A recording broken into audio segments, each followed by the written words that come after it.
Well, hi folks, and welcome to episode 184 of Retro Power Uncut. And we start in the fabrication shop, of course, as always. And we're going to start by the Interceptor again. Stu's not here this afternoon, actually. Well, he would have gone home anyway, but he's actually nipped out to sort something out this afternoon. So no Stu beavering in the background. But we have his handiwork around us. We've got his operating theatre laid out here. I'm going to put my coffee down with it there. Another bit of stainless steel on the bench, but yeah, Stu's got his little operating theatre laid out of his primary concern this week, which is dealing with exhaust system, as you can tell. So he's laying out some bends here of varying types, all in 3 or 4 stainless, hygienic. That's the principal parts laid out there, and then making Jamie move backwards and forwards here. We come to the parts that Stu's already got on the car, which I'm knocking around. He's been making the mountings in stainless steel flat bar and various folded sections to carry these twin silencers. His little plan, I think I mentioned it last week, was to go for 2 very stubby exhaust boxes ahead of the axle, just to take the initial sort of rasp out of the exhaust and just knock the initial sound level down a little bit. And then we're coming underneath the diff with ovallised pipes, which are kicking around somewhere. We've got these are actually removed from the original system because they're very nicely made. So we've got some ovallised pipes which are going to go under the diff, and they're going to transfer the exhaust to the back, and then they're going to transmit to these 2 inner outlets on these 2 oval silencers. And Stu's just compounding the bends up to come to those, which go under the fuel tank and then up into each of those. And then the exhaust will pass through the silencer, back round, back through the silencer, and then out, obviously V-band clamp joint there so we can actually get everything apart, round, and then through the final silencer and out to the back. So we're hoping that effectively with a 6-box system, albeit all the boxes fairly small, a 6-box system should keep the sound level down a little bit on this, because the V8s do take a little bit of silencing, and this car's, I've mentioned before, a GT car, not a sports car, needs to be reasonably refined. Still not going to be particularly quiet, but it's quiet enough for very long journeys, which is the plan. So yeah, that's the goings on there, is basically coming up with a way of maximising the silencing in what's a reasonably compact space given the vastness of the car. The benefit to doing it this way is we keep a lot of perforated tube. As you've got 2 passes in each of these silencers, a complete pass in each of those, and a short section in those 2 stubby boxes. It's quite a length of perforated tube, so it should really knock the sound levels down quite well. So that's been the crux of Stu's work for the week. A lot of it going into the bracketry. There's quite a lot of delicate work around making the bracketry to carry these silencers, carry them, make sure all of the mounting bobbins, all the silencers are carried on rubber bobbins, and make sure that all of those bobbins are in compression, not tension, so they're all correctly loaded. And also make it possible to relatively easily load and unload that silencer from the back of the car, and also make sure that it doesn't impinge on the look of the car, that these are high enough that your sight line doesn't pick them up from behind the car. So yeah, he's done a very good job of that. It's all looking really rather nice, quite an excellent job. So that's where we're at on Interceptor. And moving on from that, I'm going to pick my coffee up and we're going to go round this way and we'll pick up Allegro. So progress on all sorts of fronts because there's 2 Allegros progressing. We are not going to go into Audi in the fabrication front. I'm sure Cal will elaborate on Audi from the CAD point of view, but we're not going to go into that on the metal shop because that's not progressing on the metal front at the moment. We're awaiting parts and we're awaiting various decisions around bodywork. So, and obviously a plan for the roof still. That's on the back burner is also the roof. So wait and see on that one. And the E-Type again will, from a fabrication point of view, is parked at the moment because, as you'll see later, there's lots of other things going on the E-Type. So that's why we're not talking about those 2. But we are going to talk about both the Allegros because there's progress on both fronts on the Allegros. Matt has literally just finished stripping the second boot lid that we have. It's really good condition in terms of rust, this one, so we did want to use it. It is going to mean that the 2 cars have the different boot lids, that doesn't offend us too much. We've decided actually we quite like that. This one had a tiny bit of surface rust there, and it's got a bit of pre-existing damage on this corner, which Matt's going to attend to shortly. He's just picking up a little job in the body shop.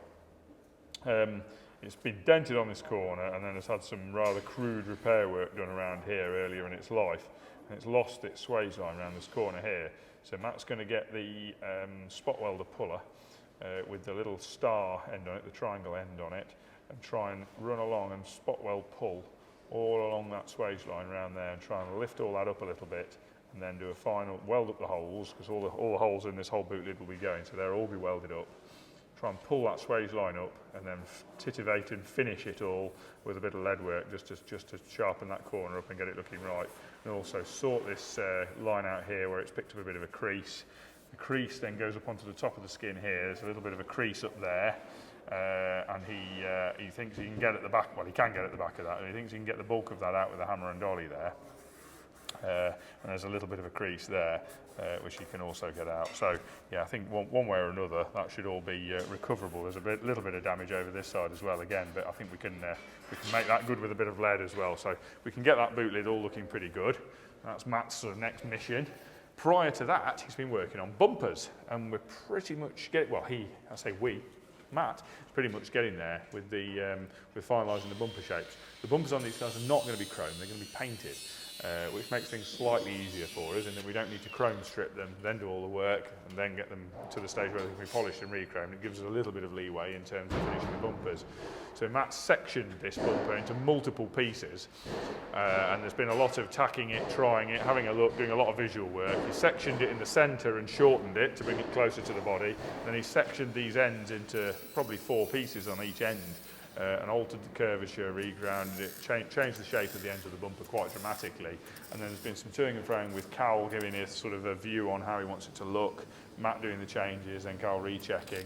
They're pretty much getting there with the bumper shape now. That's very, very close to the final shape. There's a few little waves to take out and a few little bits to adjust, but it's very, very close to the final shape that we want on that now. So really happy with that. And then also on the front of the car, progress on that side of things as well.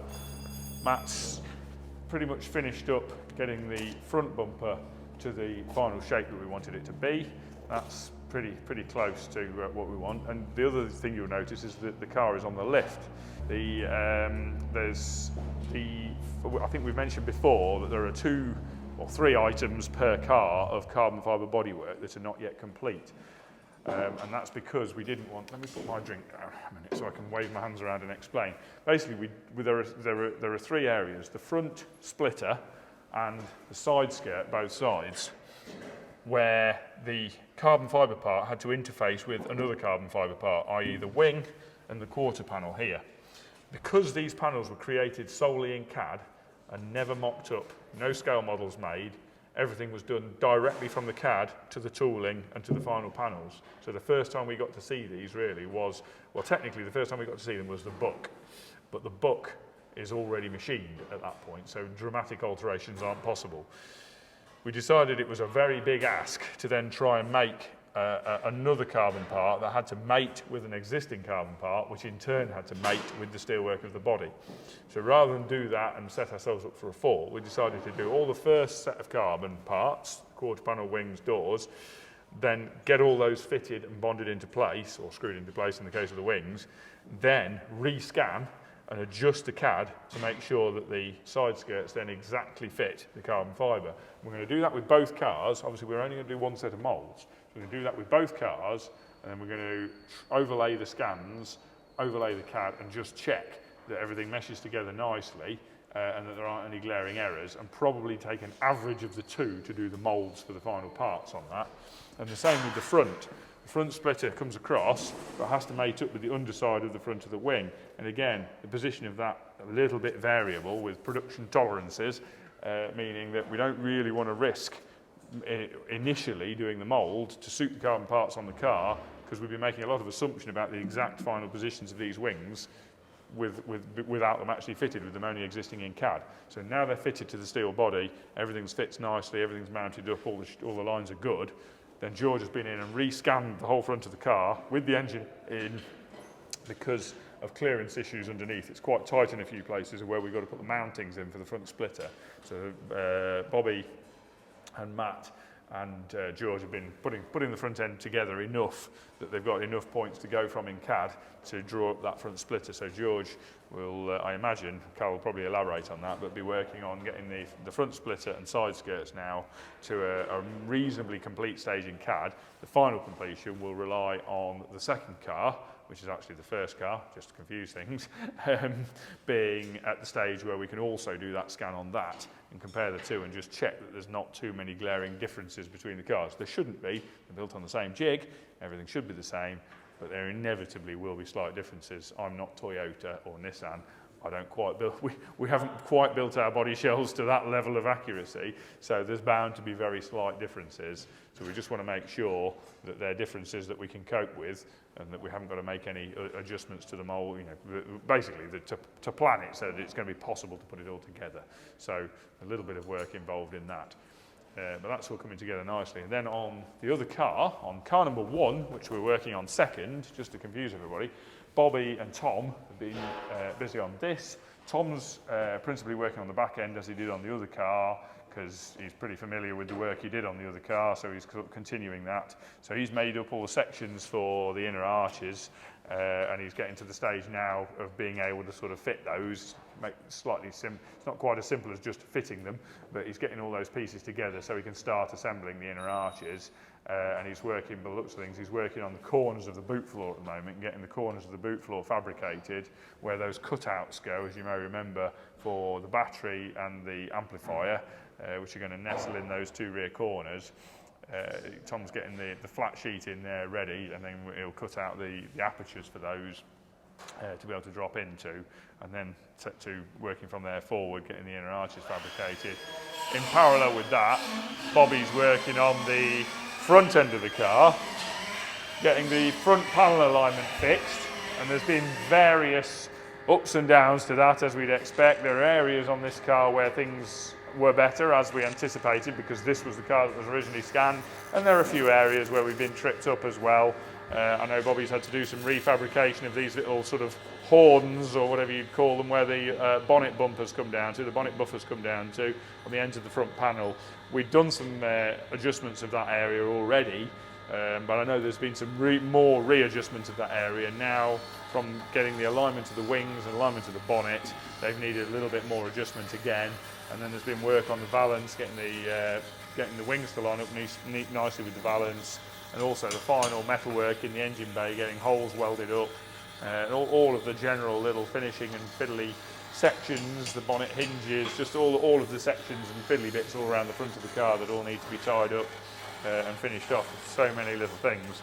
Bobby's got most of that in his head from doing the other cars. So the benefit of doing the cars one straight after the other is that a lot of it is, so there's a list from the first car, but equally Bobby's got an awful lot of that information just stored in his head on what he's done on the first car. So he's just beavering away, going through his mental list, making sure everything's going to fit. I can see he's got a pile of headlights over there, trying headlights in the cars, just ongoing. I'm not going to go through every little detail. We've kind of seen it all on the first car, and we'll bore you all to death. But lots and lots and lots of small detail work, just getting the whole front end all buttoned up. Say in parallel, Tom getting the back end done. At that point, we can get the quarter panels bonded on. We're a little way away from that. I doubt we'll be at that position next week. I imagine we'll probably be well on the way to having the inner arches fabricated next week, but we won't be running the quarter panels on. That'll be the week after, I would think. But yeah, this car fairly rapidly chasing up car number 1 in terms of progress. So that's all looking good. And then in Machinery Minute, we now have press brake working. That's all functional. That's all operational now. Not that I'm going to be bending anything in it, but as a quick demo, we've done a bit of sorting out of things, and that's now operational and working and doing what it should do. Everything's all good there. Tooling's all sorted out. The machine had. I don't quite understand how it had happened, but the company that this machine came from, who only made very light fabrications with it. It generally folded 1.2 and 1.6 millimeter thick steel. They'd somehow bent one of the tool sections on this. I have no idea how they managed to do it, but they'd actually bent one of the punch tools on it. So I've managed to straighten that and then cut it in half and remove the section where it had a tiny little bit of a kink in it. Again, I have no idea how you do that because they're pretty sturdy things, not the sort of thing that's easy to bend. But we've got the bend out of it, sorted that out, got all the tools in, and it's now beautifully straight. I've reset up all the clamps, everything's nice, it bends in a straight line, everything's working there. We're sort of happy with that setup, that's all good. And then outside earlier today, I've had the guillotine that came from the same place connected up to power outside because I don't want to bring that into the unit until I know it's 100% working, because I can only bring it into the unit by getting rid of our old guillotine. And obviously I don't want to be without one because that's a pretty key piece of equipment to the business. So I need to get it working before I bring it in. So we've just got it outside. I've put a cable out to it and plugged it in onto the three-phase power. I've just done the main connection to it, plugged it into three-phase power to try it. Somewhat tentatively, because it appears to have been wired by a partially sighted rodent in the past. I have no idea. I do question things sometimes when qualified electricians are supposed to work on this kind of equipment, and if a qualified electrician has done that work, he should not be a qualified electrician because it is absolutely atrocious. But anyway, needless to say, I have bypassed all of that wiring, tried the machine, and it all works very well. So I'm going to completely remove all that terrible wiring from the machine and rewire it from scratch neatly and properly and do my own panel on it so it actually works correctly. Pull in a little bit of my background of industrial engineering where I did that kind of thing and actually put it together properly so that it's not a death trap of horrendous wiring. But actually, mechanically, the machine works really well. It's had a new motor on it. It actually looks quite good. So it's at only a little more than scrap value you paid for it. We were fairly happy with the guillotine. It kind of came as an extra bonus in getting this was the main machine we wanted. The guillotine was a bit of a bonus, but actually it does seem pretty good. So we're quite happy with that. And one of the quandaries of the two machines, strangely, at the company I picked them up from, was that the comment was that they were operating slightly out of line, and there was something maybe a couple of millimetres in the whole length of the machine out of line. Well, I think fundamentally the couple of millimetres out of line was the fact that the tooling in this press brake had been set up. Somebody had just adjusted the clamps completely wrong, and the V-block was actually the bottom tool was actually bent.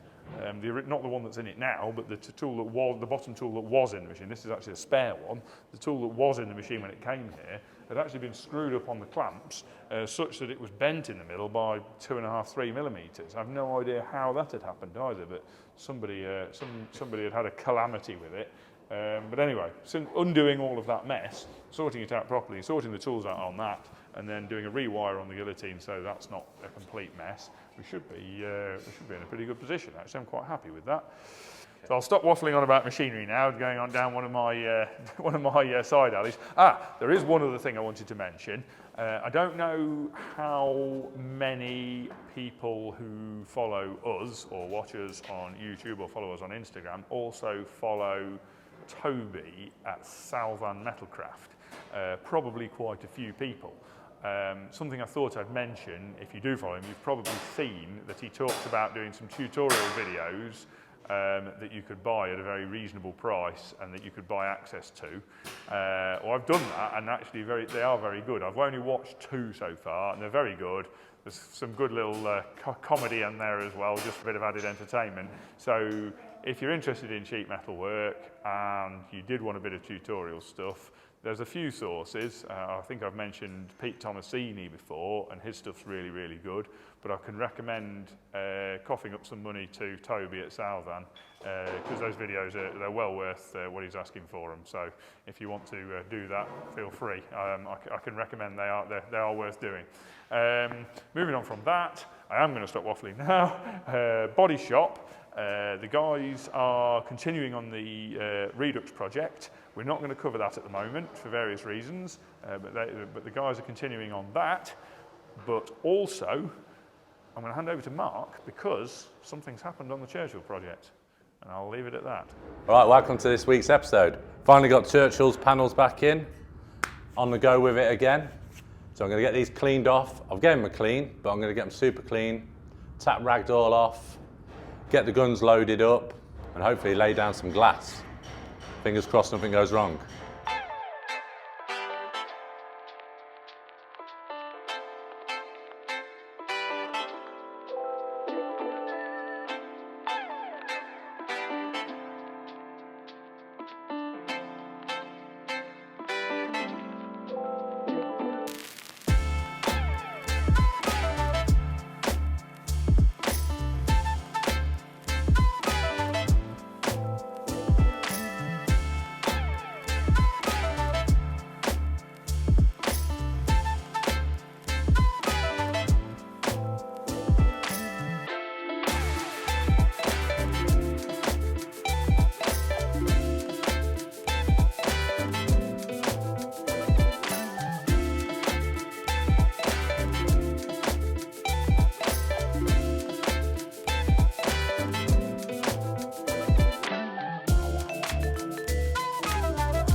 Yeah.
All right, Churchill's in the booth, all masked up, D-Day tomorrow.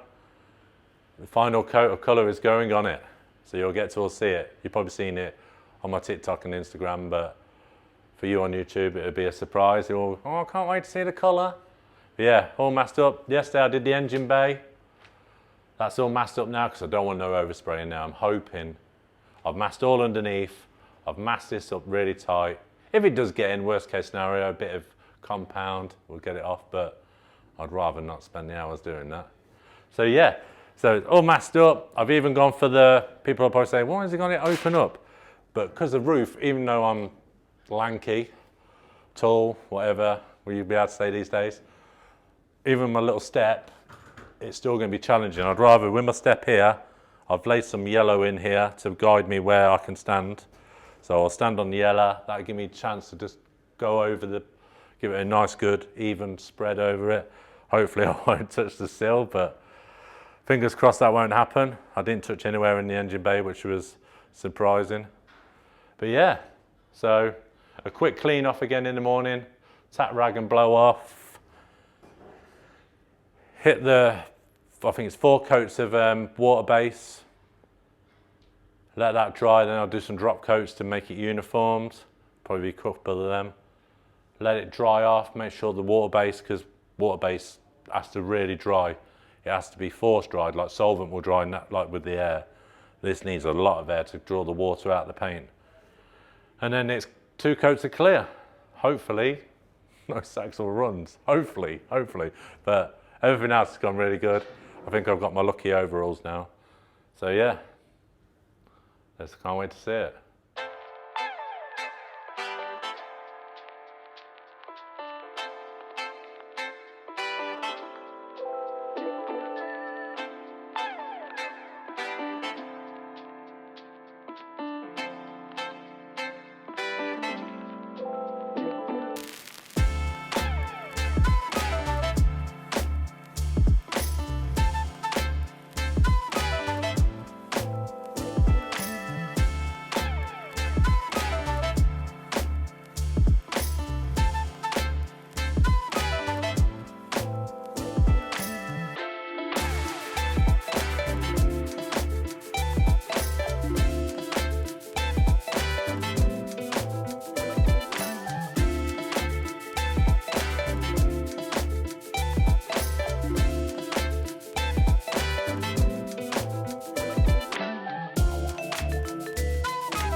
Yeah.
All right, so here it is, Churchill, painted in final colour. This is what you all wanted to see. It's looking great. Nice finish, all went well. I'm loving it. The Segola guns, perfect.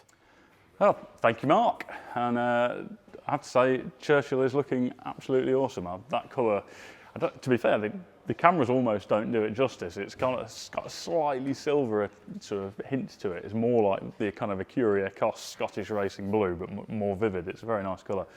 And from one shiny painted car to another one, which is actually outside at the minute, but Project One came back from detailing at Dale's earlier this week, and that also looks absolutely stunning. In fact, talking about colours, what's really it sort of surprised me in a good way on Project One is that the ceramic coating and the polishing has really brought the colour out better. I'm sure it probably won't come across on camera, but it's a very blue grey. It's essentially, or a grey blue, depending on which way you look at it. It's kind of midpoint. You'd swear sometimes it's just grey, and then other times it's quite obviously blue. And before it kind of had that final polishing in ceramic, I would say it looked more grey, and now which I was almost wanted it to look more blue, and it's really brought the colour out perfectly. So I love how that car's looking now. I think it looks absolutely spot on.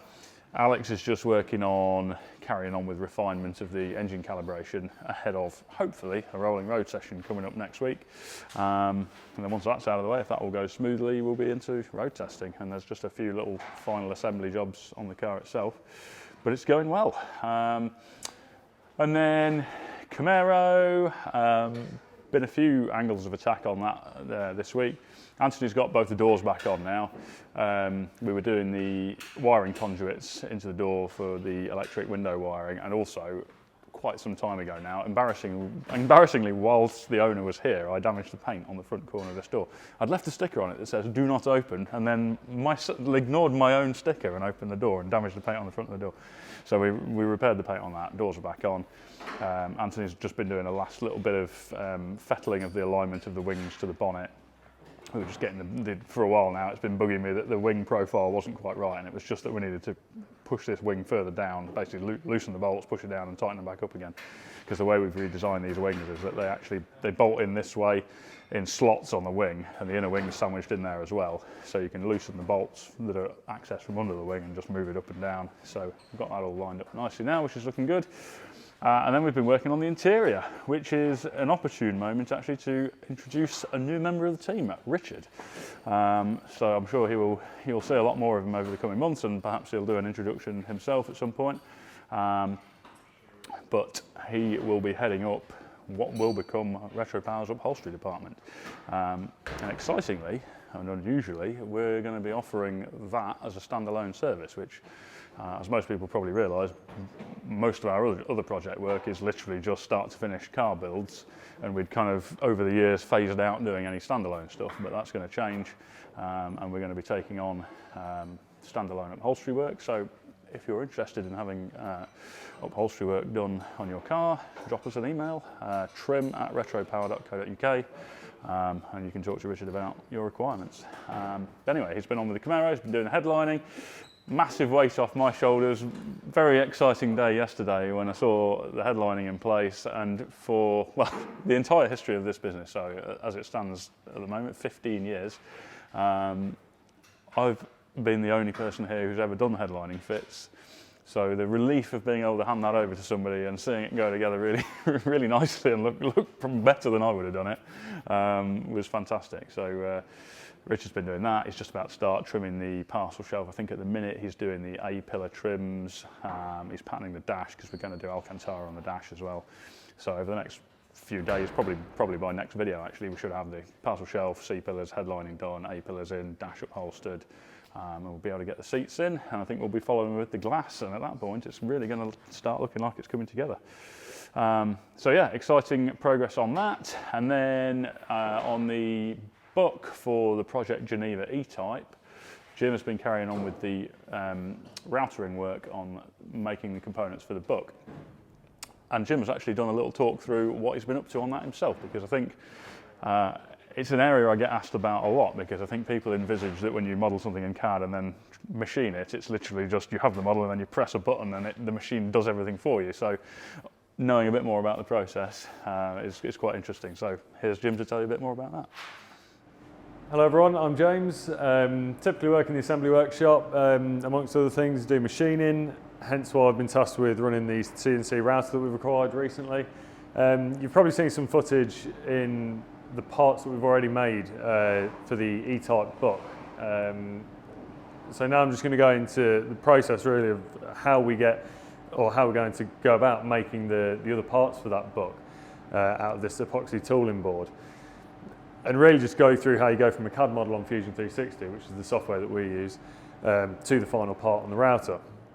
So to start with, you need some material. This is our epoxy tooling board that we're using. It's a very versatile stock to use. It's reliable, fairly easy to machine, reasonably cost effective in its versatility. So you have your stock, you need a way of then fixing it to the bed of the machine. So it doesn't move when you're machining it. You apply obviously a certain amount of load to the stock as you're going through the material.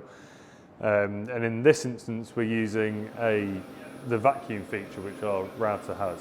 So that draws a vacuum through the bed, holding the part onto it. We're using this in conjunction with a spoil board, which is an MDF sheet, which has the top and bottom milled off it. This and then allows you to pull a vacuum through the slightly porous nature of the MDF.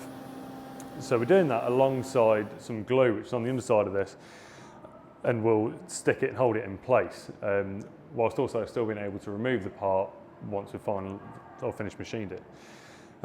So we have the stock, we have it held down. I'll just mention you can physically hold something down if you would like to, with clamps or any other sort of fixture, which you then can model into the software to avoid as you're machining. So you've got your part, or you've got your stock, you've got it held down to the bed. You can then start trying to generate some tool paths, which is in essence a big list of instructions for the machine on where the tool needs to go, what depth, at what speed and feed, and so on. There's so many options, it can be quite overwhelming, which it has been for me in my quite steep learning curve of getting my head around it all.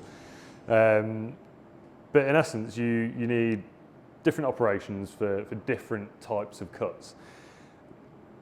This is where you really need to pick ones that are maybe better suited. They can be used for different areas of a part or different functions, but some lend themselves better than others to what you're trying to achieve.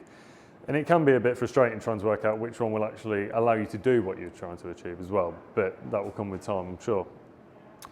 So you pick your tool, whichever tool you think will best suit the pass you're trying to make. It also needs to be able to physically fit in the gap. You'll be removing some material if there's no space then to get far enough down or close enough to the part without hitting or gouging into another area of the material. You obviously need to take that into consideration. So you pick your tool, you determine your sort of base settings for your tool path. The software will then generate an initial tool path, which then you can tweak to optimise possibly finish or speed, depending on what you're trying to do. For us, with most of these things being or one-off parts, we're not so much aiming especially at efficiency or speed of the run.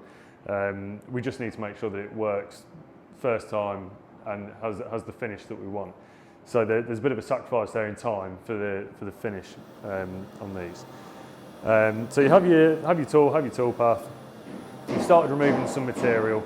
You will start normally with a roughing cut, which will remove the bulk of the material as fast as you can, because that's yet to be then finished with a process afterwards. So you remove most of that.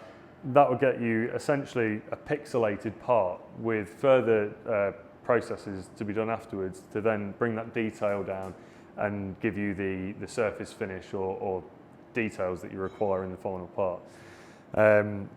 A handy thing with Fusion, with most CAM softwares, is it gives you a simulation of how that toolpath will run.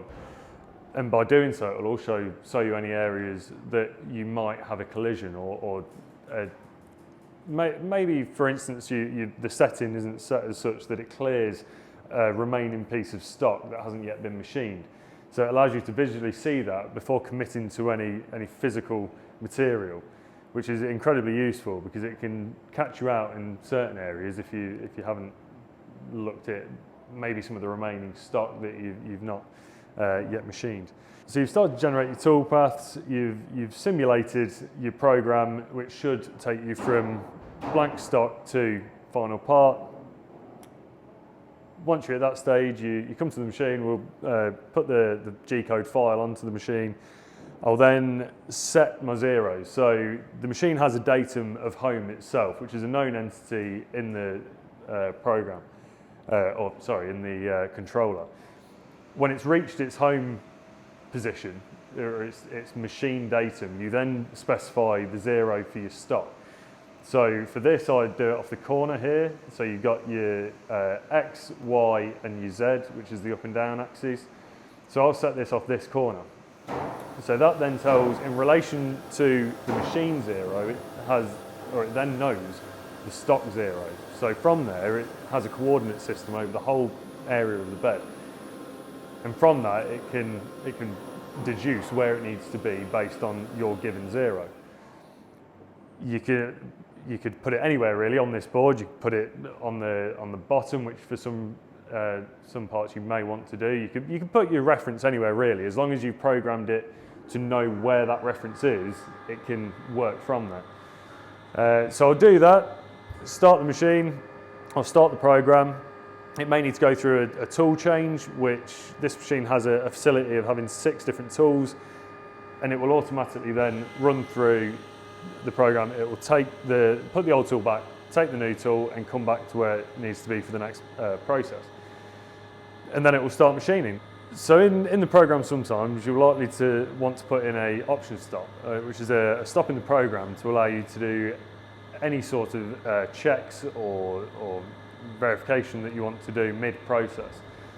Because sometimes you could go on to the next part or phase of the program, and it then would remove the opportunity to maybe do another pass or make any slight changes to the previous program and run it again. It's an incredibly useful feature, which I do at this stage, still getting to grips with this machine, just to check that everything's looking as it should in terms of surface finishes and so on. So that is a very useful feature. So once you've started the program and ran through all of the processes involved, we should have some nice final parts ready to go. So today I'm going to be commencing on the 3rd block of these, as I've already done the first 2 blocks. And we should have the last remaining pieces for the book. At the minute, I'm still physically here watching the machine as it's running to make any small adjustments to feeds or the feed rate as it's running, mainly because we haven't just dialed in the speeds for certain materials yet. As time goes on, being more comfortable with the machine and the tooling, I should be able to then essentially leave it, go away and do other things working on the cars, and then just come back as and when to just check or maybe measure or inspect something. But at the minute, I'm very much keen to keep an eye on it until I gain a bit more confidence, and then hopefully as time goes on that will change. So I'll get going on this now, and Jamie, I'm sure we'll get some footage of it going through the processes, and you'll see what I mean about the sort of pixelated parts getting to the final pieces, and then hopefully we'll have the book together soon, and we can see how we get on. Thank you for that, Jim. And I'm immediately going to hand straight over to some other guys. So Luke and George have been working on CAD modelling, interior and exterior, Quattro components, and I'm going to hand over to them to explain a bit about that as well. Yeah. Okay, hello viewers and welcome to the CAD Cave. So this week we've been primarily on Quattro, me and Luke. Luke will talk about his stuff in a minute. I've been on making the wings fit like we was a couple of weeks ago, well, like I have been for the last couple of weeks, specifically working on door shuts and just all the edge details really, getting it so we can, make the final panels. Also, I specifically have been on with a bit on Allegro. So now that the panels are mounted, we can scan all the kind of bottom details here and kind of the under of the scuttle, not the scuttle, the valance. Which we couldn't do until the panels were fully mounted. So I scanned that I think on Wednesday, which Jamie should have some footage of now. And then we can make the structure for underneath. So this is really roughly what it's going to be. So a bar which comes from the frame rails a bit further up, that then goes round to the front underneath the splitter, because obviously it's going to create a bit of downforce and we don't want it ripping off at speed. I think that's the kind of basics of what I've been doing. I'll now hand over to Luke, where he'll talk about all the things he's been doing on the Quattro and any other bits and bobs. Hi guys, I'm Luke. As they just said, I've been scanning the door today because we've been cracking back on with the interior work. I think last week I showed you Harvey's render and where we had got to. From that point, we've been checking a bunch of feasibility things and making the changes that are needed to actually make it possible to be able to be made. Certain stuff like in Harvey's render, this screen unit up here is super thin. And although it looks really cool, to be able to use the switchgear that you need in this binnacle, you need the depth to be able to get the switches in, but also a connector back on there and to be able to run the wires back through here somewhere down into the dash. So this has come out a little bit thicker. We might end up making our own switches to thin that down. That's more down to a customer decision. But for now, I'm pretty happy with how that's looking. Other than that, we've straightened out the dash so that it can be made in-house as well, because having the curve on the dash, trying to make that out of sheet metal would be near impossible. Other feasibility changes have been a change to the air vents down here.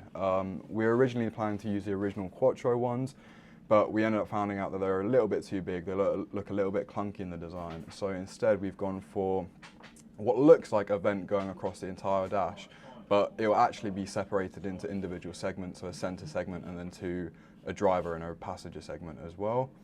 Other than that, I think last week you guys saw this side section here come all the way down and then kick back down to the floor and kind of made a grab handle over here.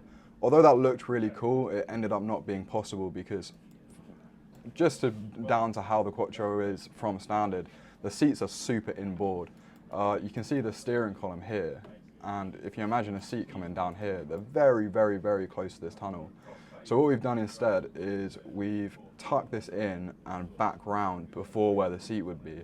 And you still have that grab handle here for your passenger, similar to what your mum would use when you're first learning how to drive. But yeah, I'm super happy with how that's looking. It's got a nice detail which kicks down and matches the area of which the shift is going to be in. And then other than that, we've just been looking at the components that would be in the dash itself. So we've got a concept for quite a cool startup procedure, which we haven't cleared with the client yet, but I really want to happen. A Blaupunkt unit up there, super cool unit, I really like them. A good way to have all your USB and Bluetooth in a really 80s looking way. Your Motec screen, which is in last time, you're going to have your heater controls up here. I've spoken to Richard about, which is our new in-house trimmer, about this top section here, so we've made that as a separate piece so it's easier for him to trim, and he did a little trial piece which I don't have here unfortunately, but I'm sure Jamie can cut in a nice video of it to test the feasibility of leather wrapping that, and changes have been made accordingly to that. So next steps are going to be, as I said, designing the door cards. We scanned the door just this morning. I've created a sheet metal version of the dash with a 10mm offset, so we can have 10mm of foaming and leather wrapping over that as well. So we can start looking at making that as an actual part and getting that mocked up in the car as well. And yeah, just cracking on with that, to be honest. Thank you, Luke and George. And that's it for me. I've had a really easy ride this week. I've literally done about 5 minutes of talking and that's it. So we will see you next week and see what excitement awaits us then.